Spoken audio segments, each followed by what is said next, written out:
Electrólisis.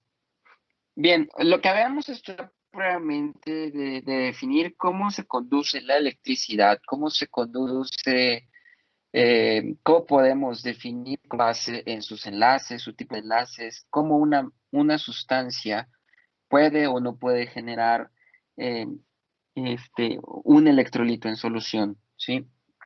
Este sistema nos permite entender en principio que si yo suministro energía por medio de un conductor electrónico, y en términos de energía estoy hablando de un flujo de electrones a través de él, cómo este sistema puede apoyarme para yo inducir una reacción. Y ahí es donde está involucrado la definición de electroquímica, la relación entre la energía eléctrica y la energía química. Este, este sistema que estamos ahora definiendo y que precisamente tiene que conducir la electricidad, nos permite poder manipular los electrones e inducirlos hacia el ánodo o el cátodo, ¿sí? En este caso, ya hablando de si es una celda electrolítica, si es una celda galvánica, que más adelante vamos a pasar a cada uno de los componentes, en una electrólisis, de acuerdo a la definición que da Chang en su libro de Chemistry de McGraw-Hill del 2016, él indica que la electrólisis es un proceso en el cual la energía eléctrica es usada para inducir una reacción química no espontánea. O sea, una cosa es que nosotros podamos manipular la energía eléctrica, inducirla para promover una reacción química. Al hacer este tipo de experimentos o de procesos, nosotros entendemos que esa reacción química que estamos promoviendo o induciendo a continuar a través de la energía eléctrica es netamente no espontánea. Si yo trato de utilizar el sistema para obtener energía de él, la definición caería dentro de una reacción química espontánea. Es decir, que yo estoy extrayendo los electrones de ese sistema que está reaccionando en fase líquida en principio. Entonces, la electrólisis del agua permite descomponer el agua en sus elementos más simples. Y en este caso, al descomponer el agua en hidrógeno y oxígeno, estoy formando hidrógeno gaseoso y oxígeno gaseoso. Por eso el ejemplo muy, muy claro al hacer inducir, por ejemplo, por medio de una batería, esta batería es, como ya lo habíamos estudiado, un sistema galvánico, me produce un flujo de electrones porque es un sistema espontáneo y este flujo de electrones lo hago incidir sobre mi sistema electroquímico en donde la reacción es no espontánea.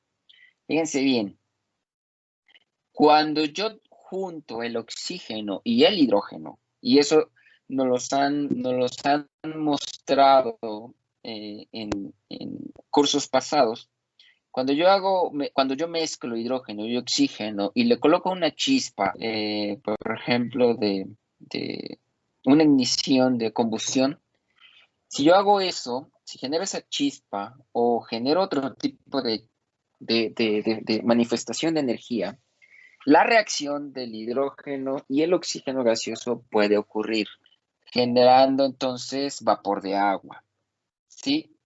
Esa es la forma más, digamos que más simple de hacer reaccionar el hidrógeno y oxígeno para formar agua.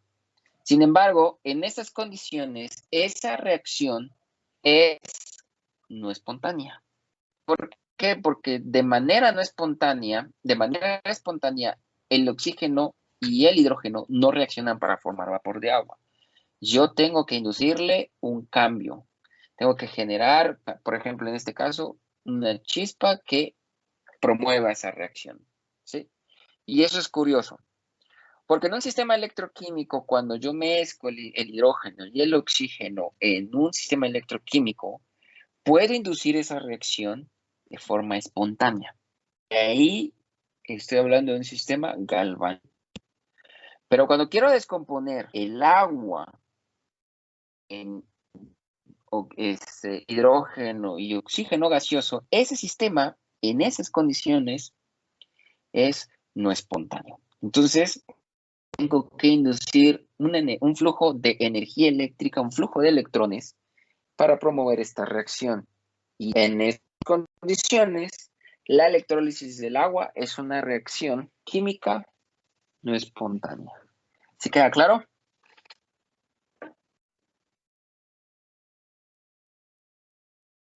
Chicos. Sí, profe. Sí, profe. Sí, profe. Sí, profe. Bien, a nosotros nos han dicho, por ejemplo, que podemos tener reacciones, por ejemplo, la reacción del agua es pasar de, la electrólisis del agua es pasar de agua a oxígeno gaseoso e hidrógeno gaseoso. Pero esta reacción que tenemos aquí puede ser debida a que ocurren dos procesos, uno en el ánodo y otro en el cátodo.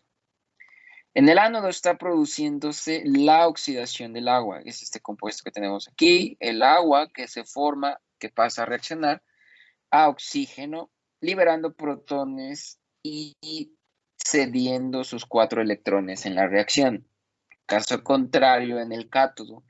En el cátodo yo voy a tener, si el sistema es completamente en agua desionizada, no va a ocurrir la reacción, como ya lo entendimos, por ejemplo, con la conductividad. Pero aquí yo puedo jugar con el sistema. En este caso, yo voy a conducir la electrólisis del agua en medio ácido.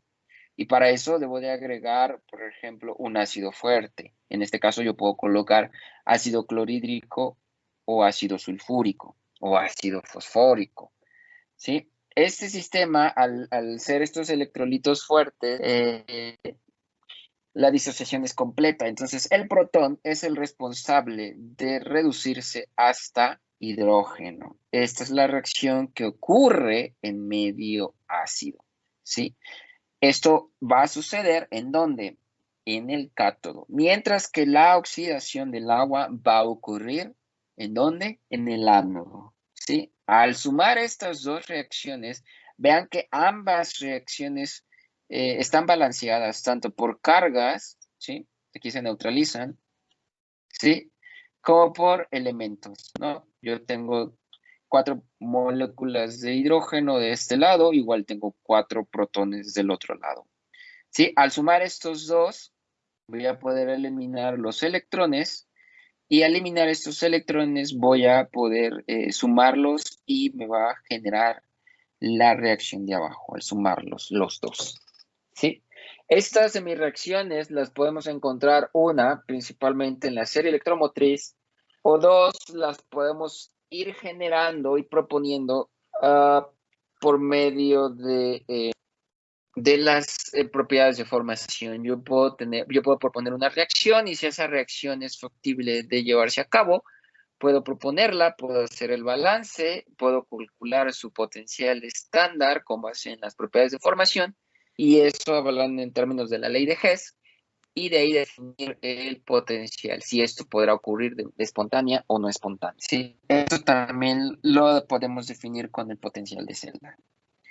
¿Alguna duda hasta aquí? No, profe. No, creo que no. ¿Dudas? Bien, pero ok, bien.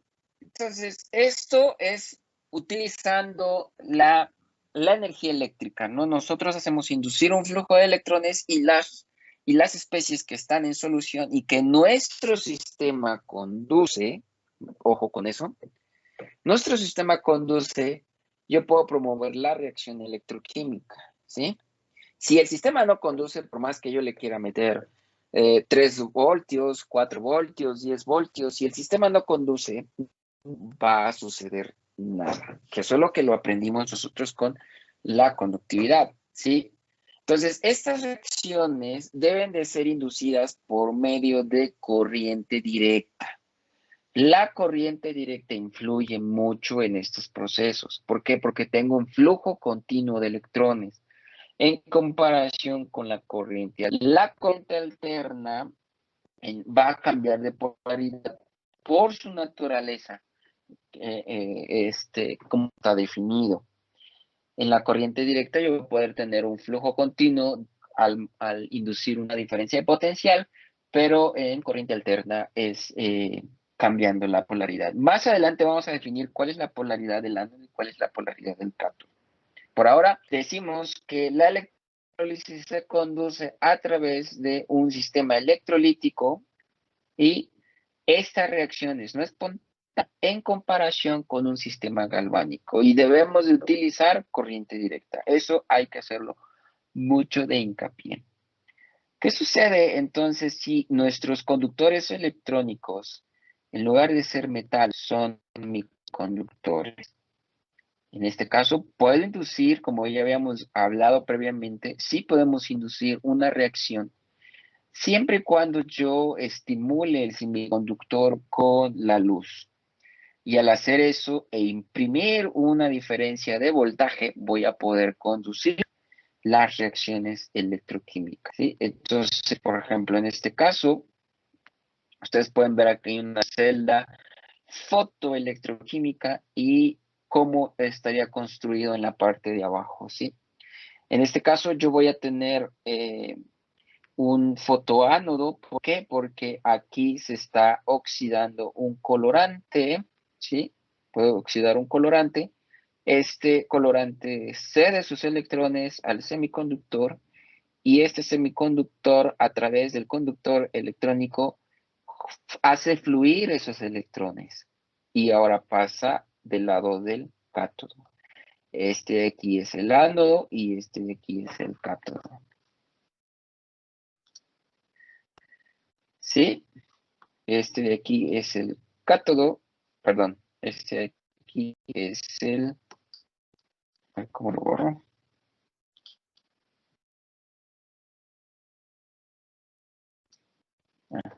Okay. Sí, este de aquí, oh,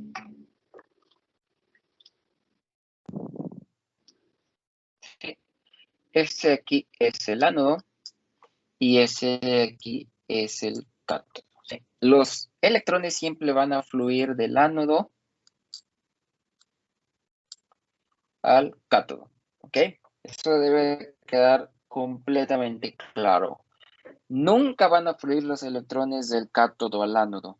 Nunca, porque en el lado del cátodo es donde la especie dentro del sistema electroquímico está aceptando los electrones. Mientras que en el ánodo el conductor electrónico está aceptando los electrones, ¿sí?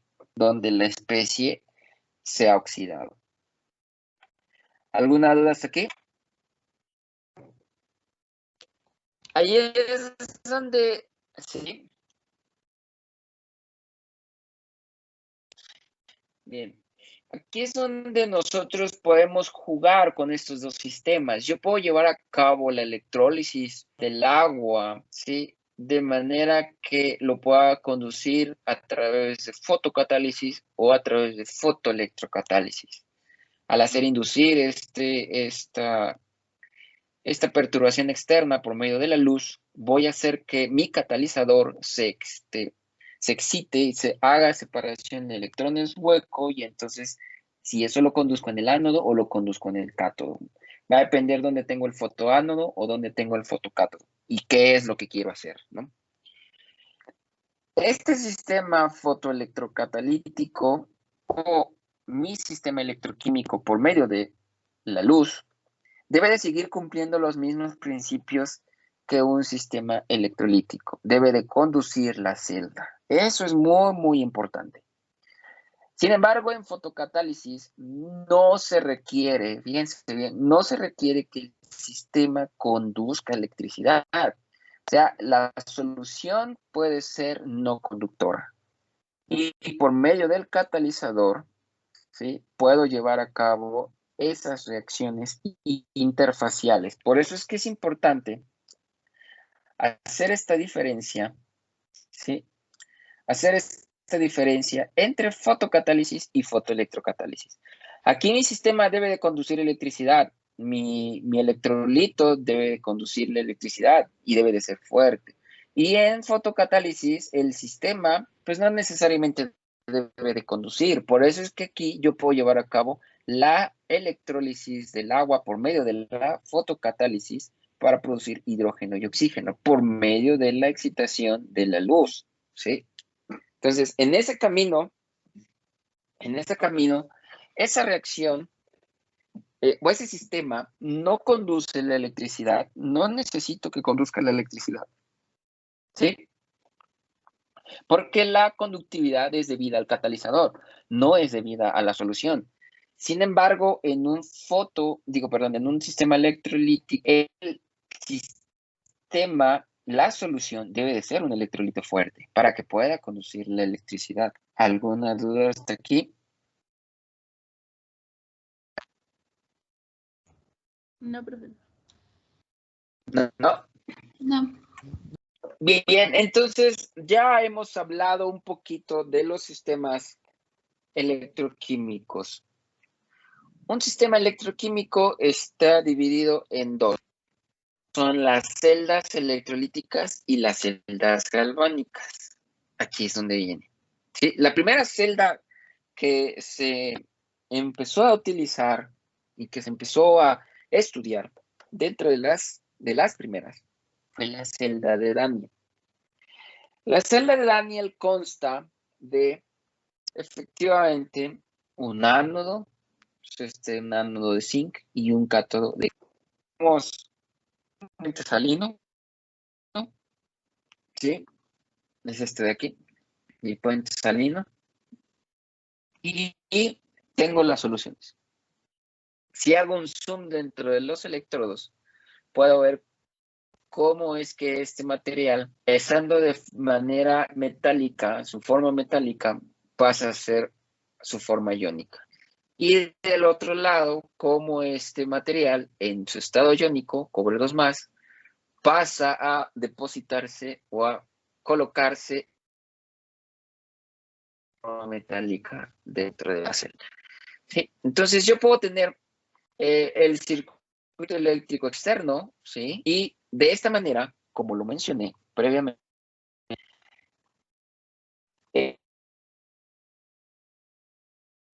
los electrones del ánodo es de oxida y el cátodo donde está el ion cobre. ¿Ok? Entonces, mi sirve para poder conducir y cerrar el circuito. En este caso, mi circuito electroquímico. Cabe mencionar aquí que hay que tomar mucho en cuenta que el puente salino tiene una función muy, muy importante. Si yo estoy diciendo que este sistema, este puente salino, cierra el circuito electroquímico, ¿de qué naturaleza debe este puente salino? ¿O cuáles son las funciones que cumple este puente salino? Las funciones principales es, efectivamente, seguir siendo un electrolito capaz de conducir la electricidad. ¿De qué? Por la movilidad de los... ¿Sí? Si este puente salino no conduce la electricidad, no voy a poder cerrar el circuito. Hablando en términos de características del puente salino, ¿sí? Es importante que el puente salino conduzca, que sea un electrolito fuerte, ¿sí? Porque de lo contrario, si yo coloco un alambre ahí, no voy a poder cerrar el circuito. Estamos hablando de que este sistema, así como está configurado, si yo coloco un alambre aquí, no va a haber fenómeno alguno observable. Si yo coloco el puente salino, el cual está constituido por un electrolito fuerte, va a conducir la electricidad. Entonces, en este concepto, mi primer sistema, que es el sistema galvánico, ¿sí? La energía libre de Gibbs es menor a 0. mientras que su potencial estándar de esta celda, ¿sí? Estándar porque vamos a hablar más adelante porque es estándar, pero por ahora tómenlo en cuenta. La energía libre de Gibbs a condiciones estándar debe ser menor a cero, mientras que el potencial a condiciones estándar de la celda debe de ser. Es muy importante. Y la forma en cómo vamos a escribir, o la nomenclatura como vamos a escribir este sistema, es primero el ánodo que se está yendo, si hay un error, hay que colocar signos más. Ahí va un 2 más. ¿Sí? Pasa de sin 0 a sin 2 más. Y como es un cambio de fase, tenemos aquí una línea vertical.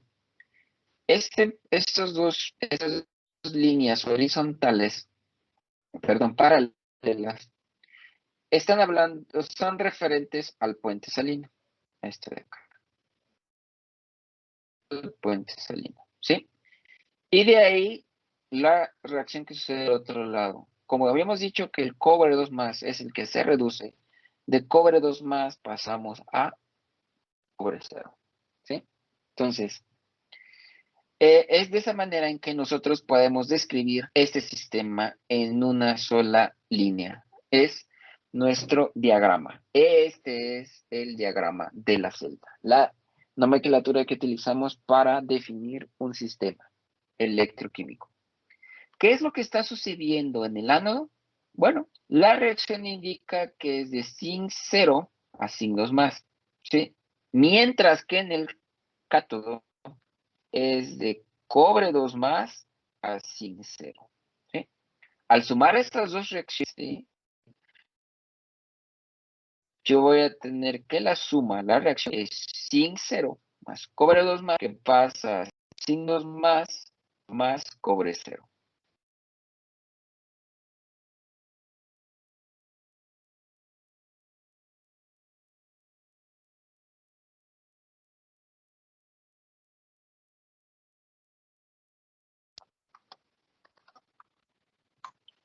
Ok, ¿me escuchan ya? Sí, profe. Sí, Sí, profe. Y entonces, regresando, el sistema electroquímico, ¿sí? Yo voy a tener del lado, mientras que del lado del cátodo está ocurriendo la reducción. Al sumar estas dos, en el sentido que está ocurriendo la reacción, yo voy a tener la reacción global del sistema, ¿sí?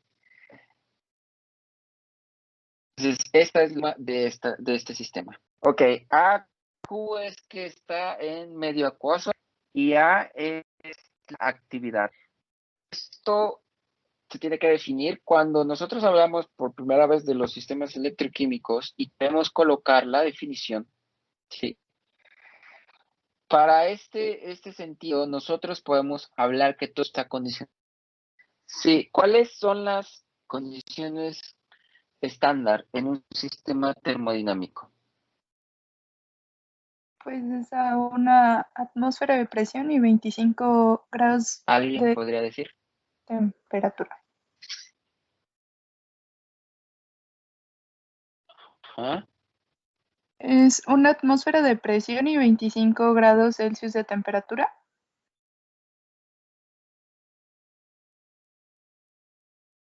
Ok. La presión es de la atmósfera y la temperatura es de 25 grados, ¿sí? No es lo único.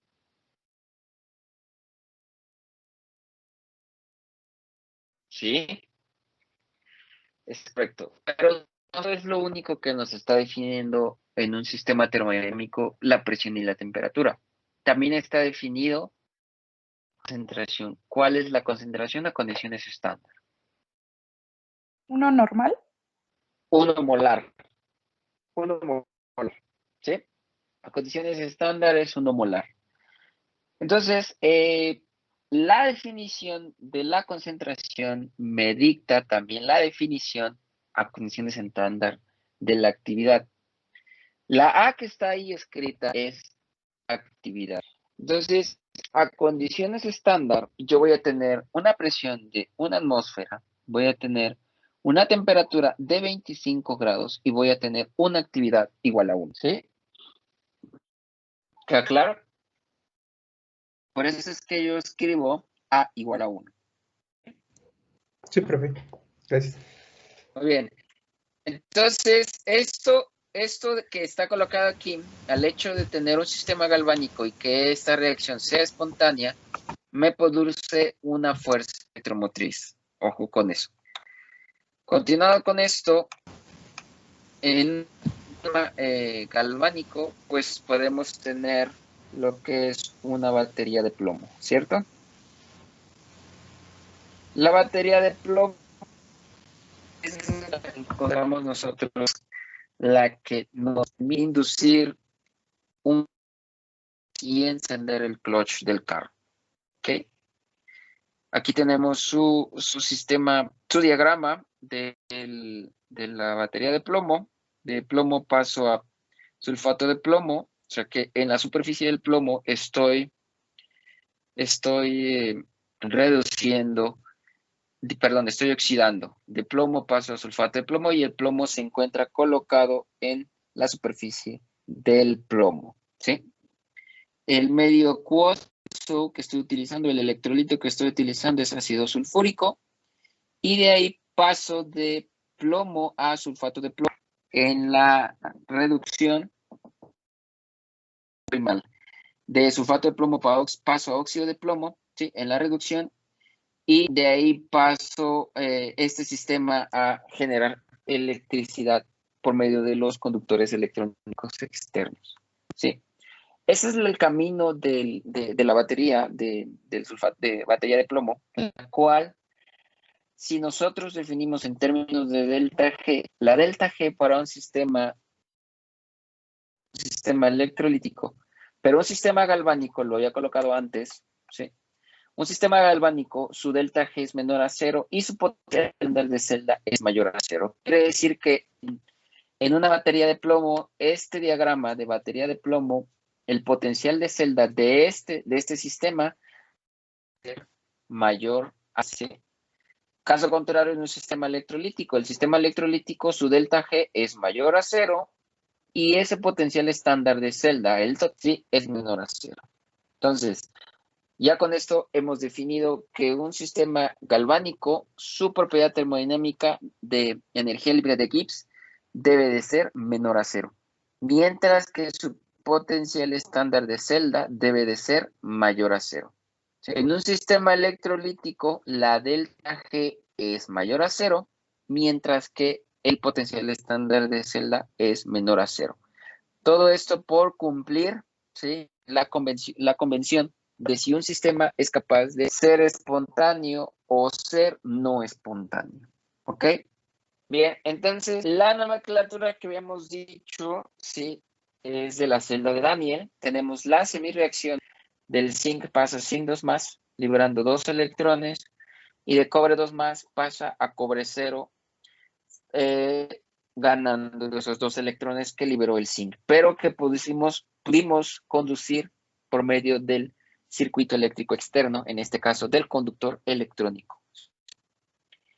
Entonces, la nomenclatura, pues ya la habíamos dicho, es pasar en estado sólido a zinc 2+. Aquí podemos poner medio acuoso, coma, actividad igual a 1, porque lo podemos hacer a condiciones estándar. Colocamos el puente salino con 2 barras en paralelo y tenemos ahora de cobre 2+ en medio acuoso. Esta es la forma en la cual nosotros vamos a poder definir el diagrama de un sistema. Esto de aquí puede ser el esquema. ¿Ok? Diagrama es este. El diagrama debe de contener las concentraciones. Aquí solamente estoy ejemplificando. ¿Qué está pasando aquí? Puedo colocar ahí que eso está en medio acuoso, su actividad es igual a 1.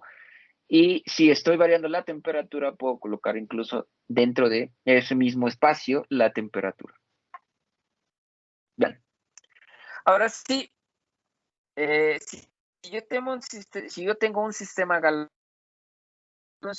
y un sistema electrolítico en comparación, vean cómo un sistema galvánico produce electricidad y nosotros lo representamos por medio de una resistencia, ¿sí? La resistencia es la que, ¿sí? Del lado fluyen los electrones sobre el conductor electrónico y pasan hacia la resistencia y regresan al cátodo. Este es el ejemplo del sistema galvánico. El ánodo tiene una polaridad negativa, mientras que el cátodo tiene una polaridad positiva. Mientras que en un sistema electrolítico, voy a tener que del ánodo, ¿sí? Voy a hacer fluir nuevamente los electrones, ¿sí? De ánodo a cátodo, ¿sí? Y mi sistema va a cambiar su polaridad. En un sistema electrolítico, la polaridad es positiva, mientras que el cátodo, su polaridad es negativa. ¿Qué quiere decir?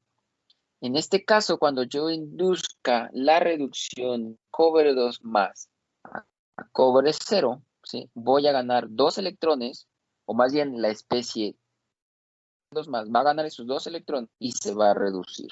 Mientras que del otro lado, vean cómo voy a oxidar agua. El agua se va a oxidar para producir oxígeno. Este sistema o esta semireacción está llevada a cabo en medio ácido. ¿Cómo sé? Tengo 2 protones aquí, ¿sí? Esos 2 protones me están diciendo que el sistema se lleva a cabo en medio ácido. Si tuviera aquí, en lugar de protones, tuviera OHs, me estaría indicando que el sistema se lleva a cabo en medio básico. Sin embargo, esta reacción no la voy a colocar completamente. Simplemente voy a poner el electrolito. Vean, de cobre 2 más voy a pasar a cobre 0, ¿sí? Mientras que en el lado del ánodo solo el electrolito. Y quiere decir que estoy haciendo la electrólisis en este medio, ¿sí? El medio me lo da el electrolito. Por ejemplo, si es una base, pues entonces el hidróxido de sodio pudiera sustituir al ácido sulfúrico. Y este sistema, en lugar de llevarse en medio ácido, va en medio alcalino. Habría que buscar la reacción en medio alcalino que sucede para la electrólisis, para la oxidación del agua. En este caso, el agua se oxida a oxígeno en medio alcalino, es el OH el que se oxida. ¿Sí? Bien, y aquí llega una parte histórica, ¿sí? Las celdas galvánicas. Ya hemos hablado de que la celda de Daniel nos puede producir electricidad, mientras que la electrólisis del agua yo necesito suministrarle energía al sistema. Entonces, Alexandro Volta, él vivió entre 1745 y 1827. Él en 1794 propuso por primera vez su sistema galvánico, ¿sí? Por eso su nombre, en el sentido del potencial, porque él se llamaba Alexandro Volta. En este camino, él propuso esta celda que ustedes ven aquí, ¿sí? Que creo que por ahí está todavía, no recuerdo si en Italia, pero él presentó este sistema al gobierno francés. Y desde ahí, a partir de esa fecha, es que él definió una nueva unidad electroquímica, una nueva unidad del sistema internacional, ¿sí? La unidad de fuerza electromotriz del sistema internacional de medidas lleva su nombre, el voltio, en honor a él, en 1881. Fue él quien empezó en sus primeros intentos de observar qué es lo que pasaba con los metales y por qué producían una diferencia de voltaje, cómo se conducía ese sistema, así como también al hacer inducir pues un flujo de electrones al ejemplo cotidiano del video que les coloqué cuando se hizo la bienvenida, ¿no? El mover las ancas de una rana. Fue gracias a él, ¿no? Entonces, esto da pauta de por qué un sistema es espontáneo y por qué un sistema es no espontáneo. Hablando en términos de, si yo coloco una barra de cobre sumergida en una solución que contiene, por ejemplo, cloruro de plata, voy a observar que hay una reacción. Voy a producir cobre del estado sólido, lo voy a formar en estado iónico, o sea que se va a oxidar. De cobre 0 voy a pasar a cobre 2+. Mientras que la plata, observen que se va a reducir. Voy a pasar de plata 1+ a plata 0. ¿Sí? Eso es lo que está sucediendo de este lado. Pero nosotros solamente vemos que al colocar esta barra de cobre sobre una solución que contenga cloruro de plata, ¿sí?, va a tener este fenómeno. Otro fenómeno que voy a observar es el cambio de color, ¿sí? El color. ¿Debido a qué? Al cobre 2+ en solución. Por eso ese color característico de azul. Mientras que del otro lado, si yo coloco cobre, esa barra de cobre, sobre una solución de zinc 2+, no pasa nada. ¿Por qué? ¿Por qué creen ustedes que no pase nada al colocar una barra de cobre sumergida en una solución que contenga, por ejemplo, sulfato de zinc? ¿Por qué creen ustedes? Porque es una reacción no espontánea. Claro, cuando nosotros analizamos la celda de Daniel, ¿sí?, nos dimos cuenta que la forma espontánea es colocar zinc más cobre 2+. Y esa reacción me va a llevar hasta zinc 2+ más cobre 0. ¿Sí? Este es el sentido espontáneo. Si yo coloco ahora una barra de cobre sumergida en una solución de sulfato de zinc, este sistema pues no es espontáneo. No voy a poder inducir a estas condiciones el sentido inverso de la reacción. ¿Qué es lo que nos está tratando de decir el sistema o ese experimento? Si de manera galvánica no me produce electrones, lo tengo que hacer de manera ¿qué? ¿De qué forma? ¿No? Electrolítica. Electrolítica, es correcto. Yo tengo que inducir la reacción, ¿sí? Es por ello que de este lado no hay reacción. Pero esto nosotros lo observamos cuando hacemos el experimento, lo vemos, hacemos mediciones, podemos incluso cuantificar la cantidad de cobre 2+ en solución y cuantificar cuánta plata ha reaccionado y se ha depositado, ¿no? Sin embargo, para poder llevar a cabo esto, lo primero que podemos hacer es a condiciones estándar, ¿sí? Si esto se lleva a condiciones estándar y alcanza el equilibrio de condiciones estándar, cuando lo saco fuera de las condiciones estándar puedo inducir la reacción. Pero primero tengo que entender por qué es espontáneo y por qué es no espontáneo. Y ahí entra la serie electromotriz. La serie electromotriz es aquella serie que empezó a ser creada gracias a Alessandro Volta. Él empezó a probar los primeros metales, ¿sí?, y a definir su potencial, ¿ok? Él hizo varios experimentos y empezó a definir cuál era el potencial para pasar, por ejemplo, de plata 1+ a plata 0, ¿sí? Y así fue definiendo cada uno de ellos, de los metales.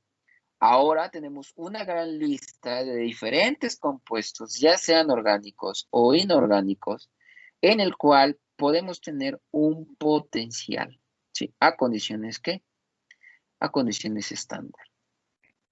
Esto nos indica que si revisamos a condiciones estándar las propiedades de formación, voy a dar cuenta que en las propiedades de formación hay una reacción, o hay iones, hay iones o especies cuyos potenciales de formación son 0. ¿Y dónde vemos el 0 aquí? Justamente aquí. ¿Sí? Este de aquí, esta reacción de pasar 2 protones a hidrógeno en fase gas me da un potencial 0. Esta es mi base. Con base en esta reacción están definidas todos estos potenciales. Por eso es que cuando hablamos de la serie electromotriz, vean que en esta escala, si yo colocara todos estos en esta escala, que colocara arriba del hidrógeno todos los positivos, abajo del hidrógeno todos los negativos, me daría cuenta que todas aquellas reacciones arriba del hidrógeno son agentes oxidantes, mientras que todos abajo son agentes reductores. Sí, entendemos esta parte. ¿Qué es un agente oxidante y qué es un agente reductor? El agente oxidante es aquel que, digamos, produce la oxidación. O sea, que obliga al sistema a que ceda sus electrones. El agente oxidante, dices tú que es aquella especie que obliga al sistema a producir la oxidación, ¿sí? Sí. Es Ok. A el ver, agente, ¿alguien más? el agente oxidante Ajá, el agente oxidante. es aquel que tiene el componente que se va a reducir, ¿no? Y viceversa, el agente reductor es el que tiene el componente Claro, que se va a ese oxidar. es el punto. Reductor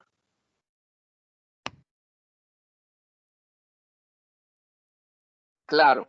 Bien, entonces, un agente oxidante, corrigiendo a su compañera, es aquella especie susceptible de reducirse, ¿cierto?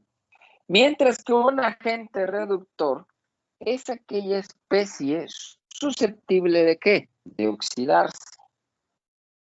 Sí, todo esto está íntimamente ligado porque si ustedes recuerdan qué es oxidación y qué es reducción en términos orgánicos, ¿qué es reducción en un sistema, en una reacción orgánica?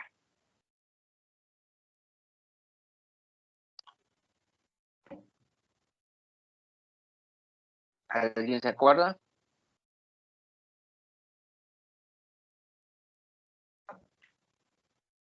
Era cuando se perdían enlaces con oxígeno y nitrógeno y se generaban más enlaces con hidrógenos.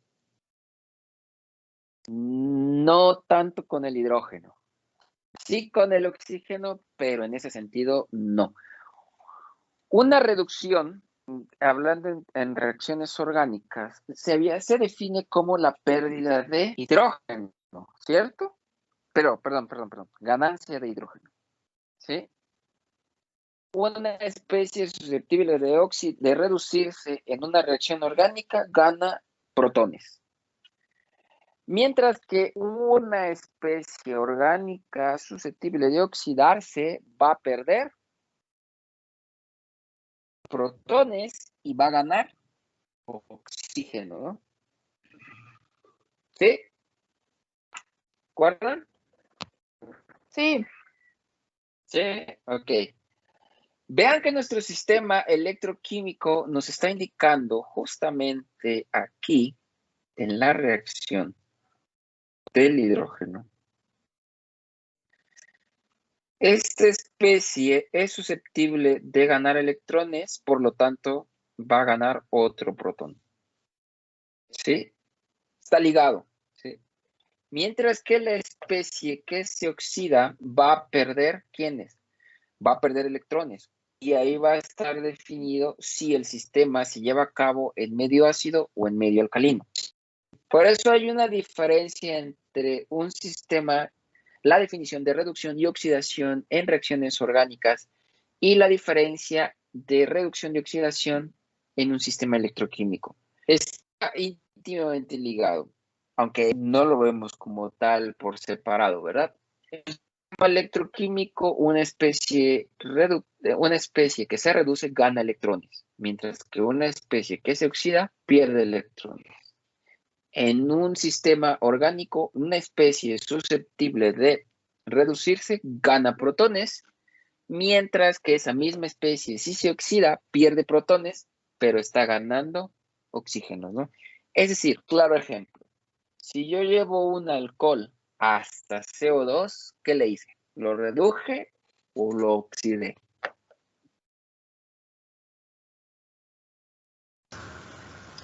Se oxidó, ¿no? Se oxidó. Claro, si yo oxido un alcohol, voy a producir CO2, pero él perdió protones, perdió electrones también. ¿Sí? Entonces, la serie electromotriz me sirve para identificar si las reacciones son susceptibles o no de llevarse a cabo a condiciones estándar. ¿Sí? Esto es muy interesante porque si lo pongo en esta escala, yo puedo saber que arriba de la reacción base, donde el hidrógeno es el 0, arriba de ellos, todas las especies son agentes oxidantes muy fuertes. Abajo del hidrógeno son agentes reductores muy fuertes. Es decir, si yo tengo que pasar del oro 3 más al oro 0 y lo combino con el hidrógeno, efectivamente el oro se va a reducir, mientras que el del hidrógeno, ¿sí? el hidrógeno gaseoso, se va a oxidar, va a formar protones. Esto es comparando el oro con el hidrógeno, ¿cierto? Si yo comparo ahora este sistema, el del oro, con el del cromo, ¿sí? Si yo paso o combino estos dos sistemas, de pasar oro 3 más a oro 0, y lo coloco ahora con el cromo 4 a cromo 3 más, ¿sí? Yo voy a estar reduciendo el cromo, perdón, voy a estar oxidando el cromo 3 más, ¿sí? Y voy a estar reduciendo el oro 3 más. Hay una diferencia enorme entre estos dos potenciales, ¿sí? Ahora, si yo solamente me posiciono del lado derecho del hidrógeno, entre más alejados estén, estas reacciones son susceptibles de suceder. ¿Qué quiere decir? Que el que es más positivo será el mejor agente oxidante, mientras quien está más cerca del protón será un mejor agente reductor. Caso contrario, después del 0. Si es más negativo, será mejor reductor, y si está más cercano a la reacción del hidrógeno, será un mejor agente oxidante. ¿Sí queda claro? ¿Lo puede repetir, por favor? Va de nuevo. Si yo estoy hablando en esta escala de la serie electromotriz y combino un mejor agente oxidante muy positivo con un mejor agente reductor muy negativo, la reacción procede, ¿sí? El que es más positivo será el mejor agente oxidante, mientras que el más negativo será el mejor agente reductor, ¿ok? Ahí no hay duda, ¿cierto? Ambos están lejos del 0 y lo puedo definir así. Cuando yo me encuentro completamente del lado de los positivos, o sea, arriba del 0, ¿sí? El que sea más positivo, el que tenga el valor más grande, hablando matemáticamente, el que tenga el valor más grande será el mejor agente oxidante, mientras que el que tenga el menor potencial, ¿sí? O el valor más pequeño, cercano al del hidrógeno, será el mejor agente reductor. Es del lado de los positivos. ¿Qué sucede del lado de los negativos? El que sea más negativo, hablando matemáticamente, será el mejor agente reductor, mientras que el que esté más cerca del 0, o sea, más positivo matemáticamente, será el mejor agente oxidante. ¿Sí? Sí, profe. Ok. Entonces, una celda galvánica nosotros vamos a tener que en una celda galvánica, ¿sí? O celda voltaica, la diferencia de potencial entre los electrodos se mide en volts. ¿Por qué? Pues gracias a volta, ¿no? Un volt es igual a un joules sobre coulomb. Y la fuerza electromotriz en un sistema galvánico, eso debe quedar muy claro. La fuerza electromotriz se define por un sistema galvánico y esta definición indica que la máxima diferencia potencial entre dos electrodos de una celda galvánica define la fuerza electromotriz. Entonces, estamos hablando de que el potencial de celda va a ser igual a el potencial de la reacción que se lleva en el cátodo menos el potencial de la reacción que se lleva en el ánodo, ¿sí? Antes esto estaba definido de la siguiente forma. El potencial de celda a condiciones estándar, ¿sí? Era igual a ¿qué? Al potencial del cátodo, voy a escribir cat de cátodo, ¿sí?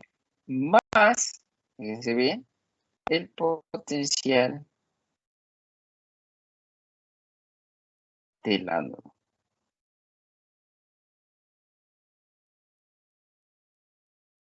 Ánodo, ¿ok? Entonces, aquí había que definir claramente cuál es la polaridad del cátodo y cuál es la polaridad del ánodo.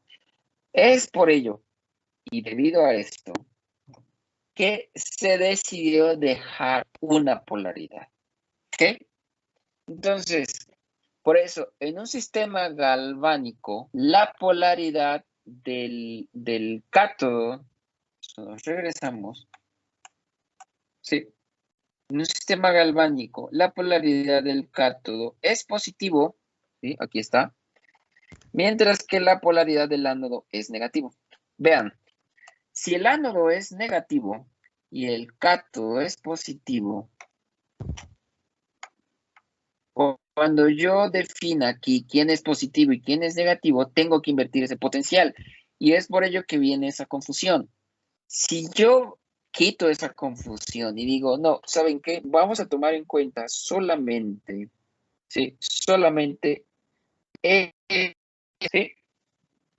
El potencial de la reacción que suceda en el cátodo menos el potencial que suceda en el ánodo. ¿Qué quiere decir?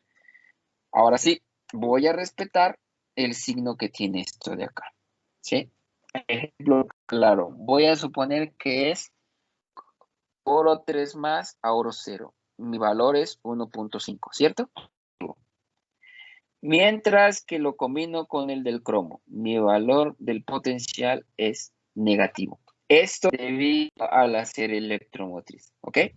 Así se define. ¿Tiene un valor positivo o un valor negativo? ¿Con base en quién? Con base en esta reacción, ¿sí? Entonces, había dicho 0.5 y menos 0.4. Entonces, tomando en cuenta eso, 1.5 menos, ¿cuánto? Menos 0.4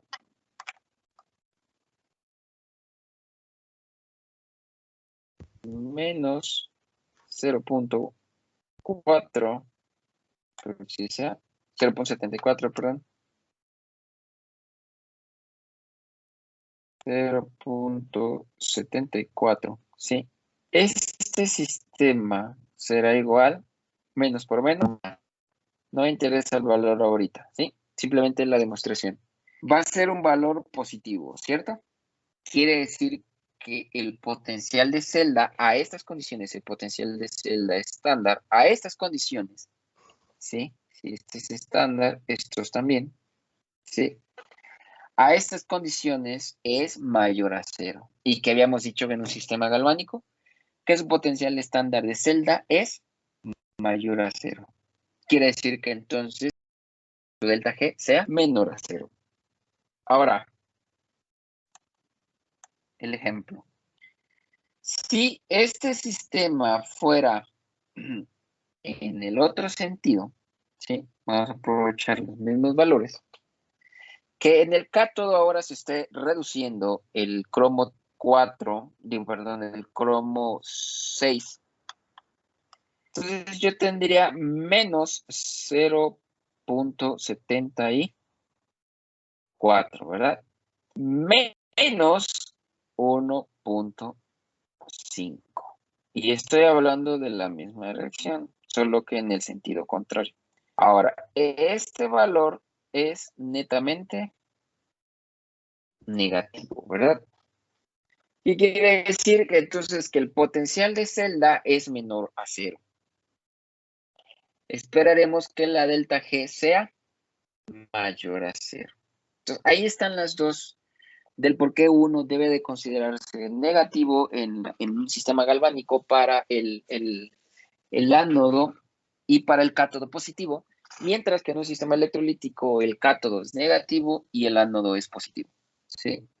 Para poder cumplir con nuestra convención y de esa manera definir por medio de las propiedades termodinámicas si el sistema es espontáneo o no espontáneo. ¿Dudas hasta aquí? No, profe.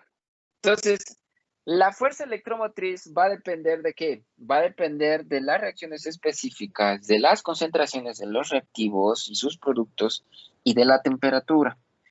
Habíamos dicho que a condiciones estándar, la concentración es 1 molar, 1 atmósfera, 25 grados centígrados, por lo que la FEN se define como estándar o potencial estándar de celda. Y pues tenemos nuestra nomenclatura, ¿no? Potencial E0 de celda, ¿verdad? Hasta ahí, perfecto, ¿cierto? ¿Qué pasa entonces con los sistemas electrolíticos? Ya habíamos dicho que un sistema electrolítico, su potencial de celda es menor a 0, ¿sí? Y entonces podemos observar los distintos sistemas que puedan ocurrir. Vean, en este caso, sí, yo voy a poder tener una sal fundida. Esta sal fundida me va a producir, ya lo habíamos platicado, me va a producir sodio en estado, de aquí lo mencioné, estado líquido, pero lo podemos generar el estado metálico, ¿sí? Una vez cambiando de fase, vamos a generar gas cloro y vamos a meter cloruro de sodio al sistema, ¿no? Nuestro ánodo es de carbón y nuestro cátodo es de hierro.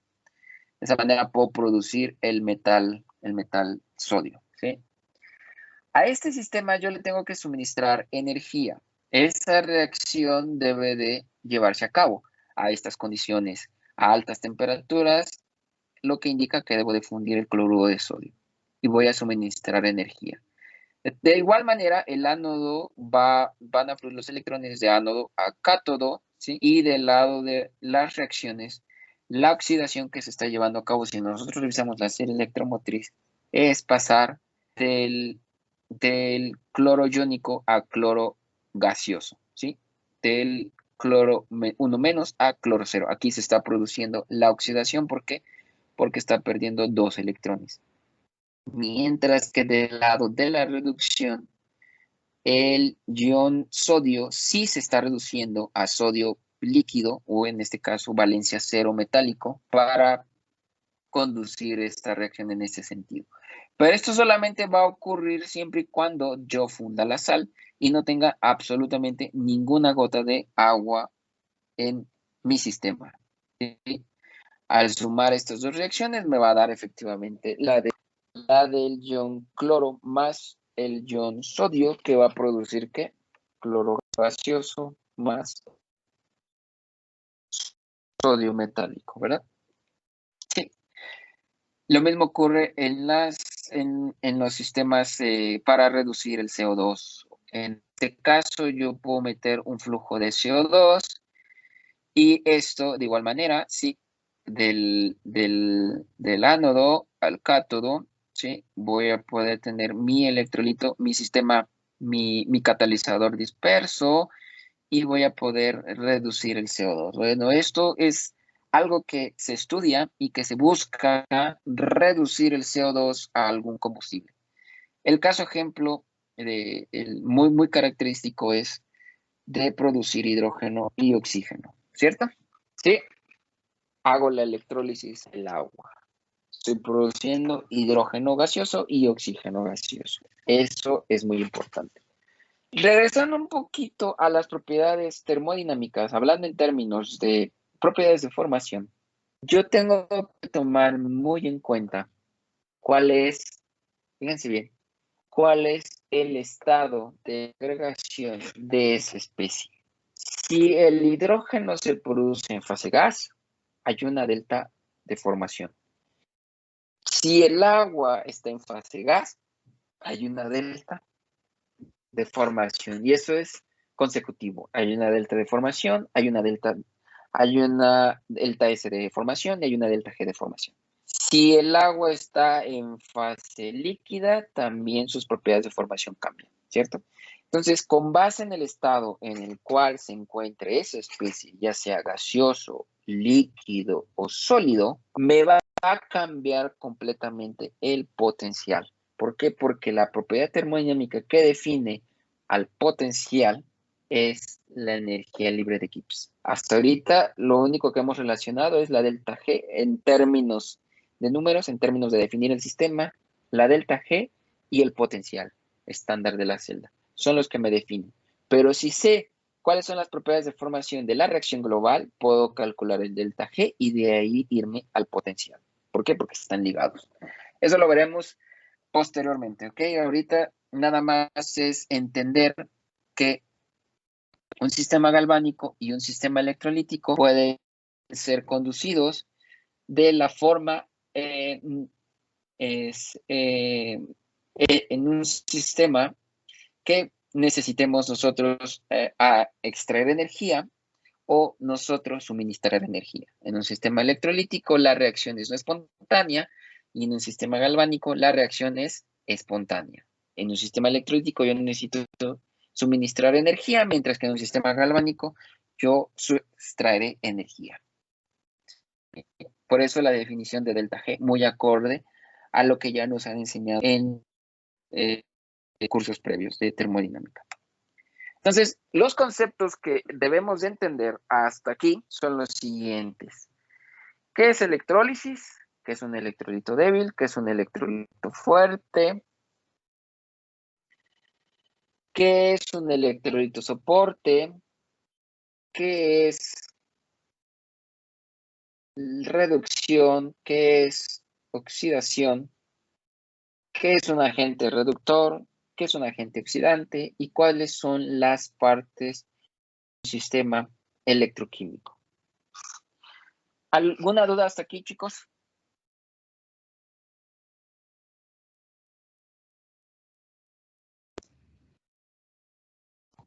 No, profe. Entonces, ¿qué es la electrólisis? Es un proceso en el cual suministramos energía y es usada para inducir una reacción química. ¿Qué naturaleza es esa reacción? No espontánea. No es espontánea. Eso hay que recalcarlo, ¿sí? La electrólisis es inducir energía eléctrica para promover una reacción química no espontánea. ¿Qué es un electrolito débil y qué es un electrolito fuerte? Un electrolito fuerte, ¿qué es? Un electrolito fuerte es aquel que conduce la electricidad y que además se disocia completamente en solución acuosa. Sí, añadan que formar iones. Forma iones y se disocia en solución, ¿sí? ¿Ok? Y un electrolito débil, porque vean que también va a tener una constante de disociación, va a formar iones, pero su constante de disociación comparado con un electrolito fuerte como es menor. Menor. ¿Qué es un electrolito soporte? ¿Es un medio conductor que no participa en la reacción? Ok, Ok, un electrolito soporte es un electrolito fuerte, ¿sí? Que puede o no puede participar en la reacción. ¿Ok? Las especies que conforman ese electrolito fuerte pueden o no pueden participar en la reacción. ¿Sí?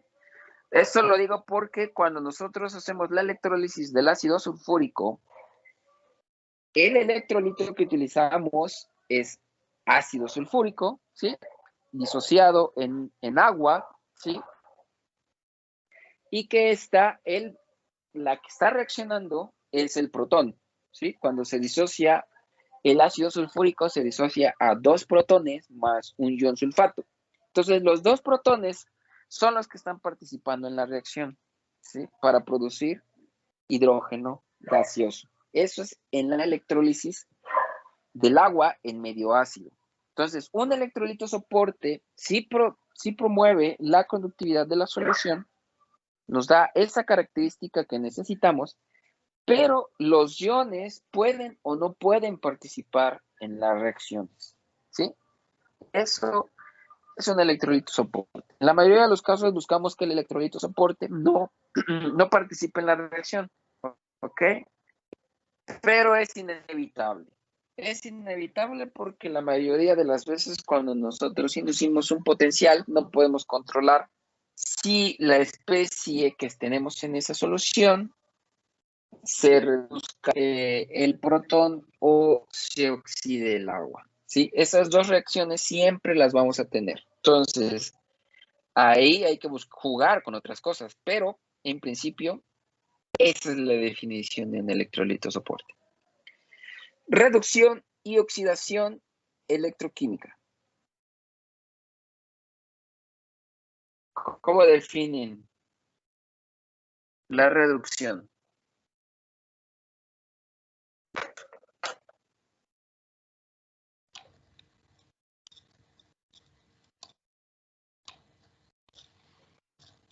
La reducción ocurre cuando gana electrones y pierde oxígenos.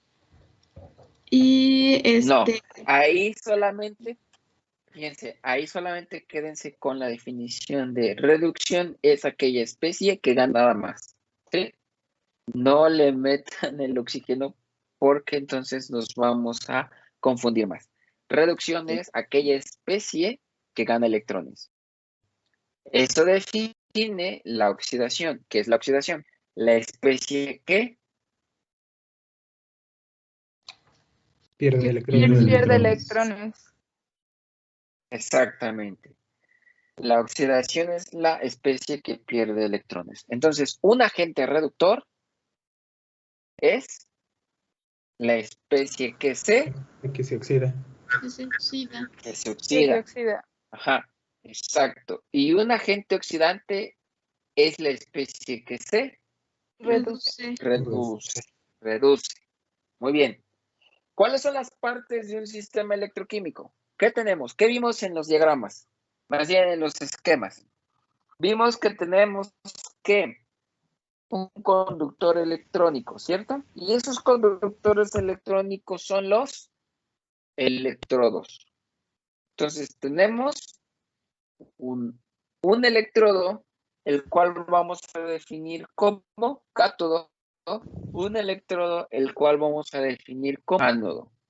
Vamos a tener nuestro medio conductor, que es el electrolito, ¿sí? Y si necesito separar las soluciones, voy a tener como otra parte del sistema un puente salino, ¿sí?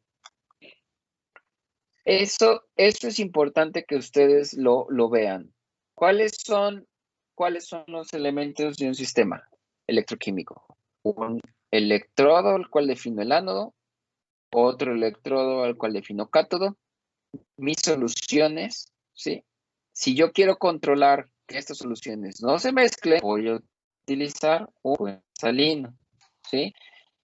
Y mi medio conductor electrónico externo. Aquí está. Esas son las partes. Ahora, si yo voy a conducir si yo voy a llevar a cabo una reacción en donde no necesito cambiar el electrolito, o sea que no necesito conducirlo mediante dos electrolitos diferentes, entonces solamente voy a tener ánodo, cátodo y el conductor externo, ¿sí? El alambre de cobre en la mayoría de los casos. Y mi solución electrolítica, ¿sí? La reacción de reducción, ¿en dónde se lleva a cabo? ¿En el ánodo o en el cátodo? No importa si es electrolítico o si es galvánico. En el cátodo. En el cátodo. La de reducción se lleva en el cátodo. La de oxidación se lleva en el Ánodo. En el ánodo. Eso es indistintivo si es un sistema electrolítico o si es un sistema galvánico. Otro que no distingue si es un sistema electrolítico o si es un sistema galvánico es el flujo de electrones. ¿De dónde a dónde van los electrones en un sistema electroquímico? De negativo. Del cátodo al ánodo. No, No, van del... ¿De dónde? del ánodo al cátodo. Del ánodo al cátodo. Nunca lo traten de definir del menos al más. ¿Por qué? Porque en un sistema galvánico tiene un nombre diferente y en un sistema electrolítico tiene otro nombre diferente. ¿Sí? Entonces, siempre definan que los electrones van a fluir del ánodo al cátodo sin tener que definir qué sistema es. O sea, independientemente si es un sistema electrolítico o si es un sistema galvánico, los electrones siempre fluyen del ánodo al cátodo, ¿sí? ¿Esto por qué? Porque cuando tenemos un sistema electrolítico y tenemos un sistema galvánico, la polaridad del ánodo y del cátodo cambia. Pero eso es por convención para poder cumplir con las definiciones de delta G y potencial de celda. Eso es para ese fin, es esa polaridad. Y lo único que vamos a considerar es que los electrones fluyan del ánodo al cátodo siempre, ¿sí? Y que mi sistema electroquímico, las partes que lo constituye es un electrolito y un medio y un conductor, o sea, dos conductores, un conductor iónico y un conductor electrónico. Tanto el ánodo como el cátodo son conductores electrónicos, ¿sí? Mientras que mi conductor, donde tengo el electrolito, es un conductor iónico. En la mayoría de los casos, durante todo este curso, será en fase líquida. ¿Dudas, chicos? ¿Dudas con todo esto? ¿Es interesante o no es interesante? ¿Comentarios? Yo siempre les digo que impriman su serie electromotriz cuando en los cursos de manera presencial. Impriman su serie electromotriz y la peguen en el techo para que cada vez que se despierten vean la serie electromotriz y analicen cómo es que ocurren las reacciones electroquímicas en el sentido galvánico o en el sentido espontáneo. Si las reacciones que yo tengo, el potencial de esa semirreacción es positiva y el potencial de la celda de la otra semirreacción es negativa, va a ocurrir de manera espontánea. Si las dos semirreacciones presentan un potencial positivo, va a depender de esa diferencia, qué tan grande es uno con respecto al otro. Si son muy cercanos, las reacciones no ocurren. ¿Por qué? El potencial es cero. Y eso puede ocurrir tanto del lado positivo de la serie electromotriz en la escala que les comenté, como del lado negativo de la misma escala. Si los potenciales son muy cercanos de manera negativa, esas reacciones no proceden, ¿sí? Entonces, por eso es que ocurre la electrólisis del agua. La electrólisis del agua, si ustedes se regresan a la serie electromotriz y lo llevo a cabo en medio ácido, quiere decir que el oxígeno, que es el que está aquí, en el sentido de la reducción, todos estos están en el sentido de la reducción. En el sentido de la reducción, ¿sí? vean que el agua, la reducción del oxígeno forma agua con un potencial de 1.23 voltios aproximadamente. Mientras que la del hidrógeno, de protones a gas hidrógeno, su potencial es 0.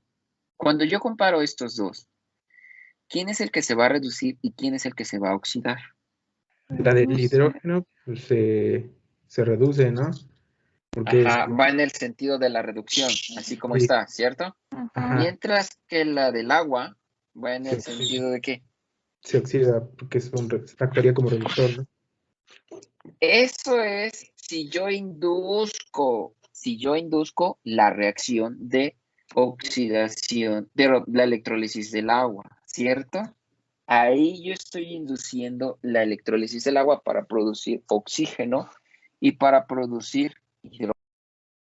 En el sentido galvánico, ¿quién se oxida y quién se reduce? Ya habíamos dicho, entre más positivo es un agente oxidante, quiere decir que se reduce, ¿verdad? Se va a reducir. Se reduce. Entonces, ¿quién se reduce? En el sentido galvánico, el oxígeno se reduce a agua, mientras que el protón se reduce a, el hidrógeno se reduce a, se oxida a protón, ¿verdad? Sí. Entonces, esto ocurre en el cátodo, este 1.23 ocurre en el cátodo, el oxígeno se reduce 1.23, mientras que el hidrógeno gaseoso se oxida. 1.23 menos 0 me va a dar 1.23. Esa reacción de tener en cuenta el hidrógeno y el oxígeno en forma gaseosa me va a producir vapor de agua. Y es por ello que cumple con esta espontaneidad, ¿sí? Hablando en términos de potencial, esa diferencia de potencial entre la del hidrógeno y la del oxígeno es 1.23. Por eso es que el oxígeno se reduce mientras el hidrógeno se oxida. ¿Sí queda claro? Si yo quiero invertirlo, yo tengo que suministrar energía y ahí es donde hago la electrólisis del agua. Por eso es que ahora el potencial, en lugar de ser positivo, el total, ahora es negativo. ¿Sí queda claro?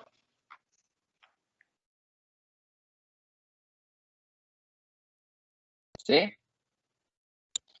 Sí, profe. Sí, profe. Sí, pues, sí. Sí, profe. ¿Dudas? ¿Dudas, muchachos? No, profe. ¿No hay dudas? ¿Comentarios? No, profe, está bien, gracias. No, profe. ¿Sí? Bueno, pues entonces, si no hay dudas, chicos, nos vemos ahora sí la siguiente clase, que sería el...